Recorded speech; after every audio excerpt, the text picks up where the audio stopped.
Yeah, buddy. How are you? Just let me know, Jackie, when you see it's live.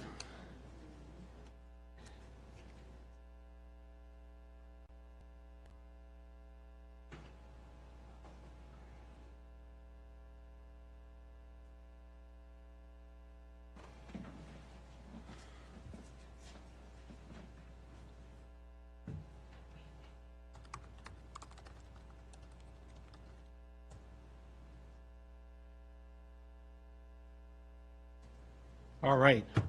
Welcome, everyone. This is our October 2nd Town Council work session. We'll have a roll call, please.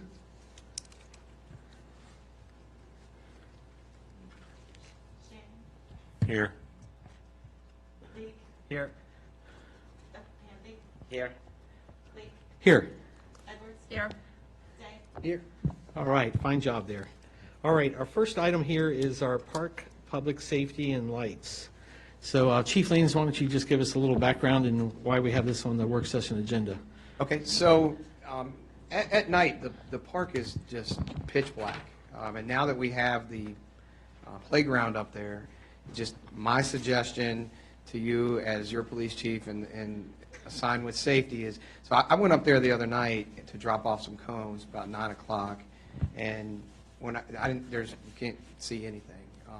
Of course, the lights at the front of the house are motion, and they pop on when you're up there, and then they pop off after you're gone. But I was up there, I got out of the car, and I could hear, there was 4 couples in the park, just walking their dogs, but I had no idea that they were even there when I pulled up or until after I got out and heard them. So, you know, my suggestion, especially now that the playground is up there, is that at least each side of the house have some kind of light that stays on, and then the park have some kind of light either around it or on the well house that goes up a little bit and shines down onto the park. Whatever you decide, it's just my suggestion that we light up that park a little bit, as it is, you can't see anything in there, and things could be happening there we wouldn't even know. Okay. Thoughts? I have a couple. Sure. I think it's a twofold thing. I get the whole safety issue. However, the park's supposed to close at dark, right? No, I understand, this building closes at 5:30, but lights still light No, up I the know. building, and any I don't business. necessarily think that we should flood the whole place with light, because I mean, Yeah, and I'm not thinking LED, but, you know, some kind of like dark skylights, you know, some kind of yellowish, like something that just give you a warm glow at least. We just have to be careful. I'm for some type of light there. I think, I too noticed that the other night while we were driving by, how dark it was. But we have to be, it's incumbent upon us to think about the homes around there and to make sure, but they can have the directional light so that those homes will not be affected at all. I just don't know what the cost of them is or anything, but I'm personally for lights there, some. And that's also why I mentioned like the dark skylights that aren't harmful, they're not painful to look at. Right. They're just, they're kind of like the older globes on our street lights, they just give you a nice glow. Yeah. But if you didn't want to do the house, I would at least light up that place. There will be, it doesn't matter what we I say. understand Now, that. there will but- be people, the kids playing on the playground after, especially when it gets dark at 5:30. They're just getting done with their homework, and they're going to try to run out there and play. So let's look at this also maybe at this aspect, that any home in our community basically has a lamp light in front, and typically porch lights. Like for me, my home, I shine the front and my rear light in the back stairwell, just for safety and stuff like that.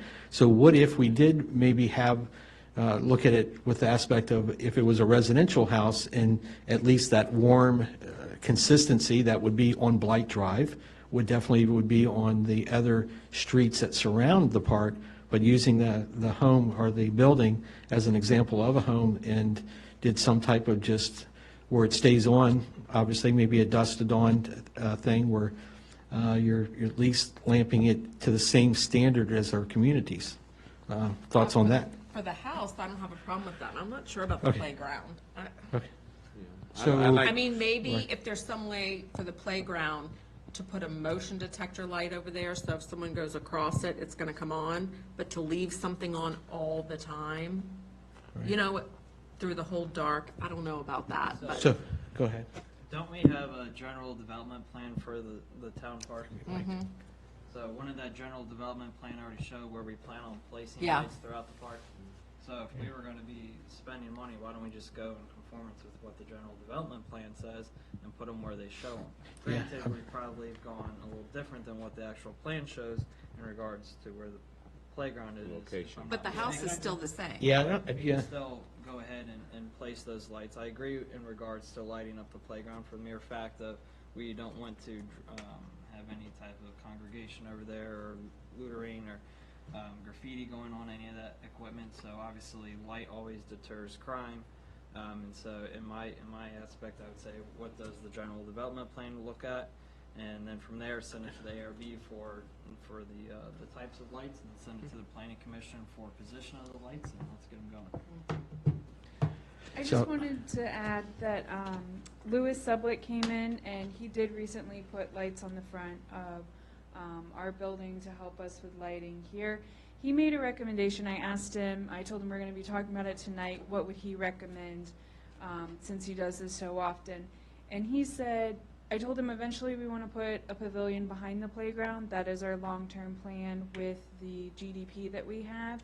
He recommended maybe even a temporary option on the corner of the garage that's a motion-censored light so that it only gets triggered if there is activity up there That's what I said. in that area, and that it could be a very soft, warm glow. It wouldn't have to be anything that is high up or penetrates into the surrounding homes. It could just be something that comes on at night, very similar to what's already on the house now. If somebody moves across it, that front light comes on. Yeah, and So that that could was be a- very inexpensive too to do. It should not be No inexpensive. electricity in the garage? Yes. yes. Yeah. Okay. So maybe And- you did I don't think we have that detailed, Councilman Leak, as far as on the GD plan. I think we never did get to that. I don't remember That was- seeing it, but That was our next stage of going and spending for that I'm not whole. saying the site plan, I'm saying it's gone in front of the planning commission for position of different items. Right, And so I'm not saying a site plan, I'm saying just a GDP, a general development plan. right. I don't recall seeing I'm sitting there thinking, because I'd be one that would be remiss in my duties if it didn't, because I've been on the planning commission now 2 years, but Yeah, I don't I think you remember had. seeing, I think The- it was the more light. just the locations, but Yeah. the details weren't actually. We're just trying to get a good idea. Yeah. But I think the house, maybe we obviously do it to the standard of what other houses are. I don't think that needs to go through a whole process if we're just talking about the outside lighting. But as far as the playground, then yeah, maybe it is something that's a motion, maybe on the garage that would point out, and only when motion happens does it come on. they're talking one light there. It ain't to shine, and that's a directional, so it's, shouldn't affect the homes or whatever, but, Correct.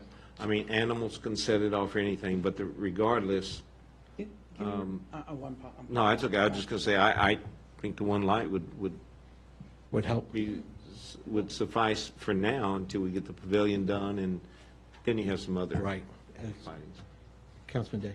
Can you remind me, because you're familiar with the park maybe a little bit more, is there any telephone poles and that sort of thing around at the top of the hill? You know, like power There- lines or anything going across anywhere? Does it run up that There- side driveway? Just on the So street? not on the side driveway. What happens is if you're looking at the park, you have your two driveways. About midway up in between, you have the gravel lot. There's a power pole that comes down with power, and then there are poles that run the tree line. So there's trees, and you could put a light in the tree, like a soft light, that kind of hangs down. I think other parks in the area do it. Homeowners sometimes do it. So you have that option. Or what Lewis kind of recommended is if this is the corner of the garage, position it there, and it's like a two-head spotlight that sometimes people put above their garage or on their back deck, and then they can angle. So we could angle one more towards the house, the back of the house, and then have one angle more like inwards towards the playground, but you won't have anything on the blight homes, and you won't have anything back on the villages. So my question would be is how far does the motion actually work? Because that garage is a pretty good distance away. So I'd say it's about 40 to 50 feet away. I mean, that's something we'd have to work with the Yeah, contractor. that's the only thing I'd be worried about is you put a motion on the garage. Is that actually too To far? cover the Is playground. it too far? Why don't we Yeah. have him give us options for what will work? Yeah. I mean, I mean, he mentioned something about just on the back of the pump house, just running, a couple 2x4s together and mounting something temporary. That's actually right at the park, and it would not affect any of the houses behind it. And if you angled right, you wouldn't hit any of the houses on Blight at all. That sounds like a good idea. I 'Cause don't it's like the whole closer. 2x4 thing. I mean, and you can use a 4x4 decorative pole, something, but Yeah, it it's would not just- permanent, is what I'm saying. I you think know. he needs to come up with a couple options for us. I mean, You could put a pole up that looks decorative and nice, and have to be a 2x4, and it's still, the same budget range. And Mm-hmm. he might be able to look at one of those power poles or telephone poles and say he could easily attach it to that or a tree. so you think we that's need more closer. light? In the park, absolutely. No. I In the mean, more playground. than just one on the garage. You're worried it's not going to reach. Yeah, I'm not necessarily arguing the amount of light. I think it's too far away. The garage Cover is the too far playground. away. We need to cover the playground, If and you're- if that's too far away, it's not. And I'm not saying you don't need one on the garage, because the garage would be nice to be able to see that too. The places that people are gonna mess with are the house, the garage, and the playground. I mean, but I'm saying if you're gonna do a motion, okay, then I think it would need to be closer to the park, and the pump house, somewhere behind the pump house that overlooks the playground is perfect for it. Or in the tree, but if you did it in a tree, I think it would shine a little too much toward Blight. You could do it low and angle down, but the motion sensor that's currently on the house, on the side, how far, do your officers know how close you have to be to the house to trigger it? I'm not sure. So the other night I had to drive right up to the front of the house before it came on. Okay. Well, obviously, this is why we have work sessions, is Yep. to Options, I agree Yeah. with Susan. Yeah, like get some options. I don't want to like light up the whole thing like a Christmas tree. And then, I mean, if we put a couple in, it's not enough. We can always add more, but Yep. you know what I mean? Like, And we have some that's existing on the house now. My proposal would be transition those from motion to permanent, Permanent. just Make because one everybody's off. house is lit up. well, you can Normally. like put them on a timer, right? You ta- Like or- from- Right, yeah, on dusk to dawn. Yeah. Right. Yeah. But as far as the park, I agree, we could do I would rather it be lit up all the time, constantly at night, with some kind of soft light. But if you want to do it motion, then at least the officers know when they ride by, if the light's on, I mean, somebody's probably up there. And for at night, having the light on the house properly positioned, not with a flood, but more of a spot, that way it's not interfering with everyone else. I think it's not bad to have that lit. It could look nice. Yeah, have it look, On either side of the door, like a normal house, and on the sides, just Right. lighten up like a normal. What, could we shouldn't have to pay for him to come back with proposals, should we?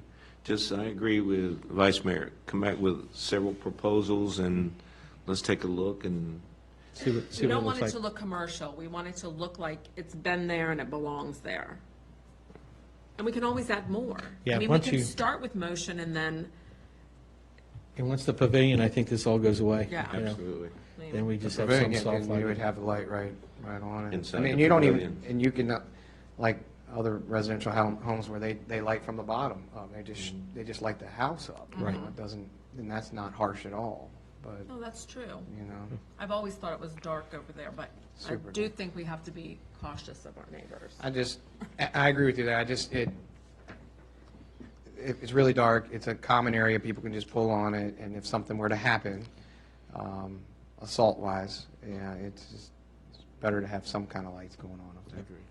Okay, so I think we have at least a directive to have staff, move forward and get some proposals and give us some options. The garage is far or house is far? The- Back on the road, garage. Yeah, the garage is the furthest. So house, if we put on the house, it will focus on their houses, right? Well, it depends on, I think if you do How a you- spot versus a flood, How you point them, how you Yep. direct them. yeah. Okay, All right, moving on, our RV ordinance update. So, I think we're on page 2 of our packet, if I'm not mistaken. Yes.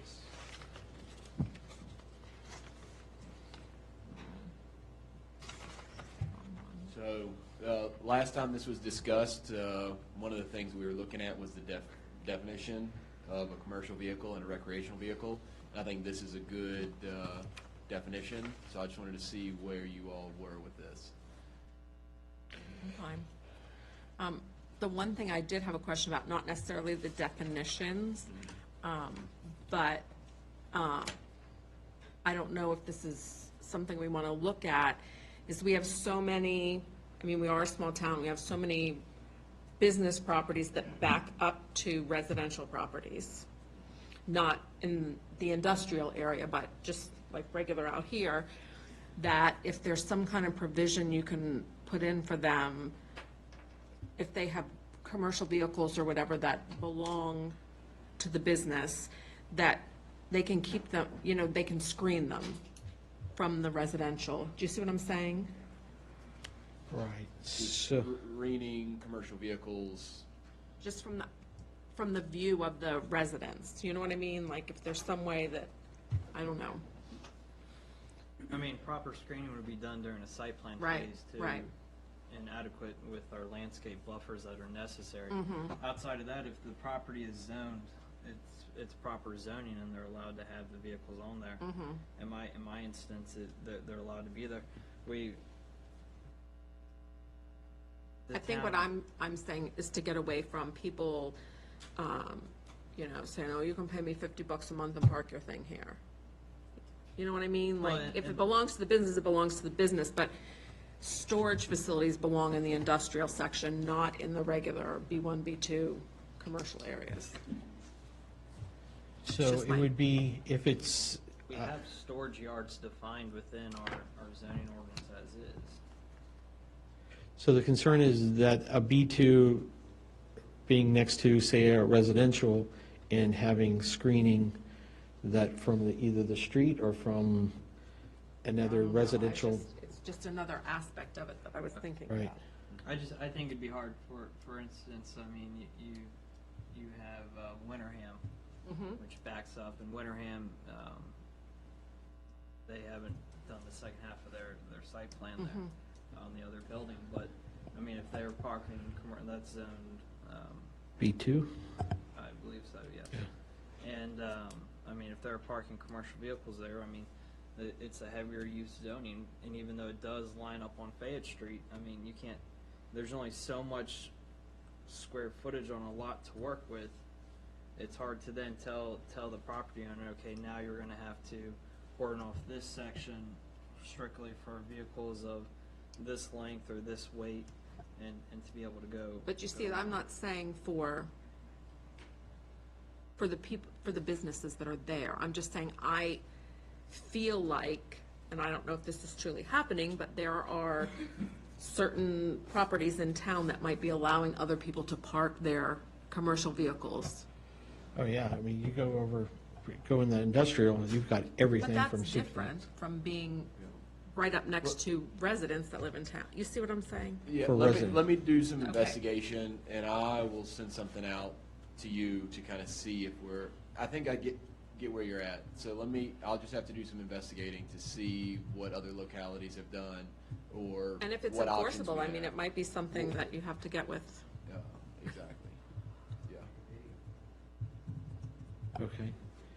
And as far as the ordinance, Yeah. And then, yes, that was the second Okay. piece, was the ordinance had some restrictions in here. Right. Now, granted, it's for, town-owned parking or the public right-of-way, the streets and things like that, so some, like you were saying, Yeah. private entities wouldn't necessarily be affected by this as long as they're on the private entities. Mm-hmm. But this is something that can help alleviate some Yes. of those trailers or boats or things like that getting parked for, the winter months or Yes. summer months, things like that. And it aligns with Prince William County pretty much too, so we're getting consistency. right, so did we grab this from another locality? This is from Quantico. Quantico. Okay, right. Okay. And as far as I know, and I also spoke to Martin about this, there has been no issues with people challenging this. So Okay. if they've gotten a letter or something like that saying this is the code, there hasn't been much challenge on it, so. So where do we stand with this? Is this something we want to maybe go to action at the next council meeting? You know, Yeah, I don't as a think as a we have. placeholder? I mean, we had this placeholder on the work session. At some point, if it's something we want to adopt, then maybe we take it to the next level of, I don't like number 4 under C, which is any trailer or semi-trailer. I agree with semi-trailer in regards to trailer. I don't know. My take on it is you have VDOT owned roads that are not owned by the town. The town doesn't maintain the roads. The roads are done by VDOT. So taxpayer money, which is they're paying on their own, is going towards these roads, and now we're sitting here trying to tell them what they can and cannot put on the roads in the residential district. To me, it should be up to the HOAs, if they have one, to limit what is and what is not allowed within those communities. But the problem is not every place has an HOA. Correct. So right? there's not And any, then you on the- have- Even on the state-maintained roads, the town in this case, or the county, could come back and say, we want to restrict the type of parking on this road. And if they got the backing, VDOT's going to approve it in most cases. We did that in a house where Julie and I lived in Centerville. O'Day Road they had a stretch of it that is state-maintained, but you could not park trailers, any covered trailers or anything. And they went in and requested that, and it was approved. so do we have to go to VDOT and request this? Well, Or- really, the county would need to. But, well, it may be us, or it may be Supervisor Callen's office, I don't know. Okay. And there's no guarantee that that would be No, yeah, approved. sure. But, I mean, you have to go in, you have to cite the reasons why you're going to, the HOAs don't have any problem, they can do what they want to do, for the most part. But Green Hill Crossing, this side, is a perfect example. Yeah, you have one street that's privately maintained, and then all the other streets are VDOT maintained, Correct. so, But they have Yeah. an HOA. but they're under HOA, but the HOA can't rule against the VDOT streets. We have no, or had no authority to, No, HOA doesn't trump state, exactly, so but they only were able to do their private parking in private streets, I can. typically the townhomes. I can check, if you'd like, I can check with our traffic engineering section to see whether that would be feasible, if what I'm saying is in fact true. I know it was true in Fairfax County. I'll have to check. It sounds like if, Quantico VDOT streets, Yeah. or are they privates? I'm not sure. Quantico is an exception in Yeah, a I lot know. of different things for the They state. have both. So, They have They have both. yeah. So then I've how- actually got, state-maintained roads on the base, so, Yeah, if- that's if- what I'm, If an HOA cannot go in and tell VDOT what to do, then how can we? We don't trump VDOT either. VDOT trumps us. So then, in this instance, this ordinance would not be enforceable, and we would have to go to VDOT as that's Councilman what Shannon Sue's, said, yeah. and they would actually have to put the regulations in. We couldn't. correct, yeah. We would have to go to our traffic engineering section and request this and give justification for it. And is this?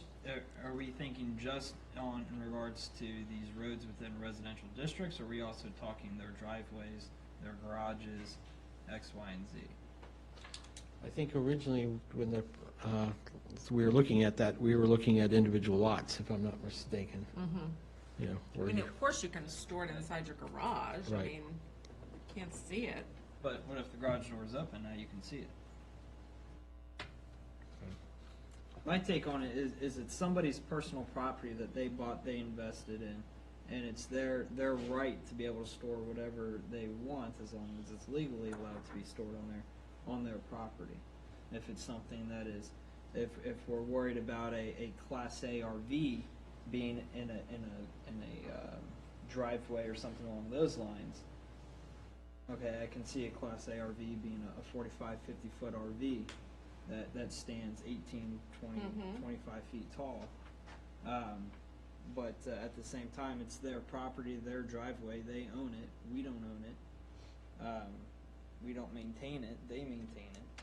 So who are we as the government to tell them what they can and cannot park in that driveway or in that garage that's viewable? I can maybe get on board with the roads, but at the same time, we don't even maintain the roads. The VDOT maintains them, and that's what their tax base and tax money is going towards. Well, obviously, the individual lots for the HOAs are pretty well already being protected, I would think. Green Hill doesn't allow you to put it on your lot, inside your lot. But not all of them are HOA driven, so there lies the problem of whether or not you have some type of restriction to do you want So we're all talking these really Jefferson Street, Fayette Street.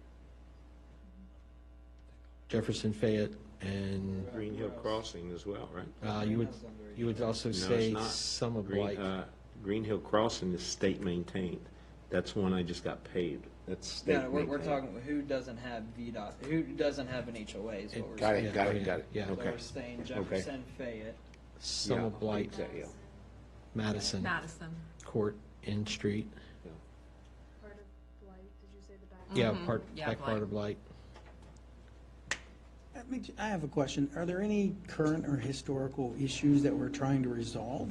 I mean, is this a problem that just we're trying to fix something that's not broken? Sure, I'd let Vice Mayor start, because I think it was originally her. No, I just think that, I've lived here a long time and we've never had this, but now, houses are starting to park, and there's one in particular house that's on the Gateway Street into our town that has a big camper and then another camper and all these work trucks and all this stuff, and So you know, you've had, obviously, residents that have complained have about it. complained about Came it. to the town and complained and say, wait a minute, is there anything that the town can do? Right. An exception of one being stored here for a week is one issue, but if it's there 365 Mm-hmm. is where, you're almost at like a storage lot, Yes. Yes. versus, If I could just make a recommendation, then we have Chris send an email. I can give him the folks and everything at VDOT, our head traffic engineer, and ask them how we would pursue this if this is what we're after. Okay. And Okay. then, I mean, that would just be my recommendation. I know it's a hard decision as to where to cut it off. I know what Connor's saying. You know what I mean? Like where Where do you draw the line? do you draw the line? But I feel like, it's tough because we are a small town, and like I said, business, commercial property backs up to a lot of residential. I mean, there's almost no place it doesn't happen. Yep. So, Yep. I Miss just- Emily. I just wanted to share, Chris. Councilman Day. I have had 4 properties in town that I often get citizens, other residents, neighbors who call in complaints on them. It's been about the past year, and each one has a unique situation, whether it be an RV that's been parked there for longer than a year, that's plugged in and obviously in use, somebody's living out of it. Another one is a landscaping commercial vehicle that is parked there often, but also now dumping often. So with each one comes another little scenario that, of course, we can go after the dumping on the one lot, but when it comes to the parking, our current ordinance just doesn't allow us for these commercial vehicles to be controlled in that residential area. So I do have about 4 properties. I appreciate it. Thank you. And obviously, other localities have seen this and Yeah. dropped ordinances to try to help mitigate or try to help, I guess, position these vehicles maybe where they need to be in storage lots and, and I yeah. think once Public someone, parking. maybe the residents or people see, well, this guy's doing it over here, so nothing's happening to him, I can do it over here, and then it just kind of, Morphs, yeah. I just passed the the POC in charge of traffic engineers, the director of operations, to Chris, and so he's got the email address. He could send him to raise a question. I think Okay. that's a good idea. Great. Okay. All right, moving on. We have some important 1-mile reviews. I think, go Yes. ahead and let you start with what's going on out there. So we received a 1-mile review case this past month. I took it to the Planning Commission and asked for any of their comments to be submitted prior to tonight. I did not receive any comments from the Planning Commission, but we did talk about our comments at the meeting, so I had a pretty good idea of what their concerns were. So those are listed here on page 4, as well as other concerns that myself and the business manager discussed. So if you look at, I'll just real quick give you a snapshot of it, package page 17, you'll get an overview of what the proposal is. This is a proposed rezoning that would take place on an 8-acre plot of land at the intersection of Antioch Road and John Marshall Highway. So if you're familiar with, going out past Walmart, that is one of the very first right-hand turns you can make. It does get a little bit of congestion when you have peak rush hour traffic, morning and afternoon, just people slowing down to make the turn, people waiting to make the turn. But what they're asking here is a rezoning of land from agricultural to office. But if you look closely, what the proposed project is 2 separate developments here, both with a hotel. One will have a proposed restaurant pad, and then one has a very small office. So a couple of the things we looked at is, off the bat, it's agriculture all the way up to office. I mean, that's pretty intense jump in when especially a lot of the surrounding area is still very rural. The road itself is still, I wouldn't say it's a rural road, but it's not used to that, heavy congestion, yeah. Del Webb would be put in, near here. It's a little closer to the Walmart, relatively close here. Some of the intersections that they're proposing are right there off of John Marshall Highway, and then one off of Antioch entryways. One of the other things we found a little bit concerning is it's misleading if you're coming down Route 55 looking for your hotel. If you see 2 tall hotels, that would lead one to say, oh, I see it, let me pull in at the first one, and there's no interparcel connection. Sounds so crazy. yeah. Why would they do that? I mean, I don't know. it's one big parcel, right, that they're trying to change. Right. The best I can think is if there's easements, stormwater, something That's has preventing. to be preventing this. But just that would then further cause issue with the traffic. If you You miss miss- your turn, you yeah. gotta come back out, you gotta find your way back out onto the road. And yeah, it's just a right-hand turn into the next one, but that adds up to be a lot of cars and movements. So these were some of our concerns on page 4. I just wanted to present it to you guys. I know we don't have a lot of time to talk tonight. I'm happy to work through these right now in the time we do have, and then also we can talk after, or you guys can submit comments, but our comments are due on the 7th. So currently, it's just 2 hotels, office space, and 1 restaurant pad. There's no residential component, there's, No, Th- so there's- I'm this- sorry, there was a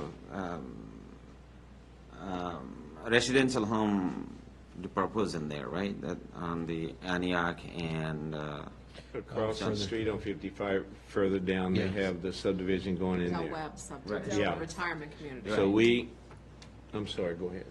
Yeah. yeah, I'm talking about, on that corner, they're proposing 2 hotel in there. 2 hotels. 2 hotels.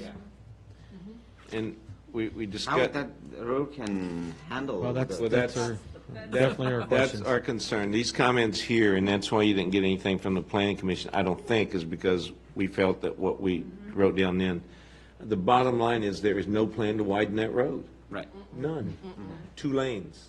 And even with Del Webb going in there, Been they with don't Del have to Webb, do any road nothing. They're gonna have, I improvements. guess, the turn lanes into their subdivision, but that's just absolutely ridiculous. And one of the other things we found with that is the traffic impact analysis that they submitted. It says in there that it took into account approved but undeveloped project as well as developed projects. And after looking at it and reviewing it with the business manager, neither of us felt that it did an adequate job, even taking into account what's happening here in the town and how our traffic would maybe go past through the intersection and an impact. So we had that study mentioned here in our comments. So I'm happy to formulate this into a very nice memorandum. I can send it out to you guys, town council, for review tomorrow, and then. Maybe like if there's no objections, you know, Yes. that way. Or, Yeah. yes. Do we know what the future land use of that parcel is with the county and their comp plan? I do not know. I off the didn't, top- I didn't see it in the packet, so I I didn't know. didn't But see- I'd be curious, because if it falls in line with our comprehensive plan, then it's already gone through the study in regards to the zoning of that parcel.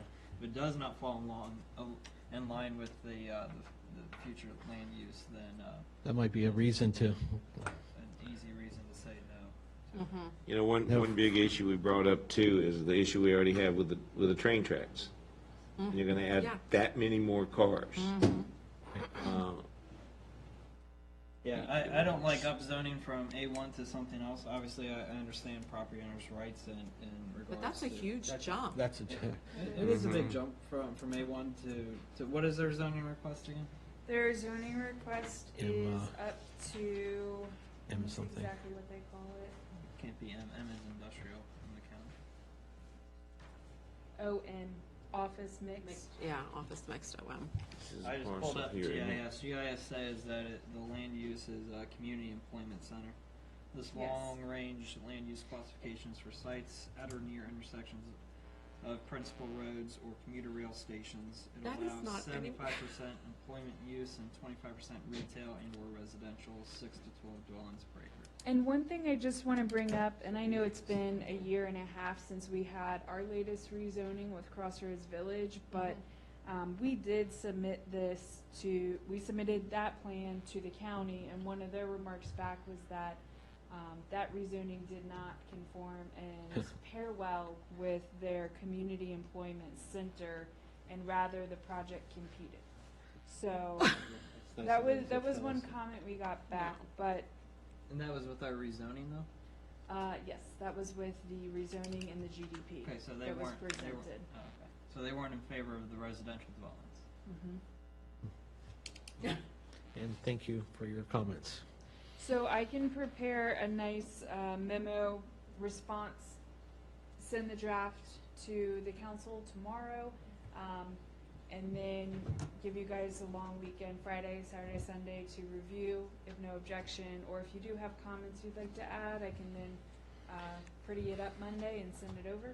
So I think the consensus from the PC and it sounds like from the dais here for tonight, that we're definitely against this, and then and stated these reasons, and looking specifically about, about their comprehensive plan and how this Doesn't fall in line. doesn't fall in line, and strongly about the no plans for the widening of the road.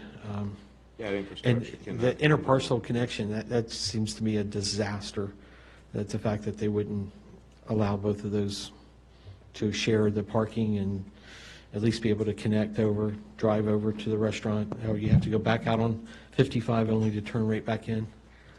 Yeah, with no middle turn lanes or something like that. Okay, yeah, so I think, well, you can proceed with that. Okay, I will have that over to everyone tomorrow, and if you have any other questions, or you want to ask me tonight, or talk about it further, just let me know. Gotcha. All right, sounds good. No it? further for our work session.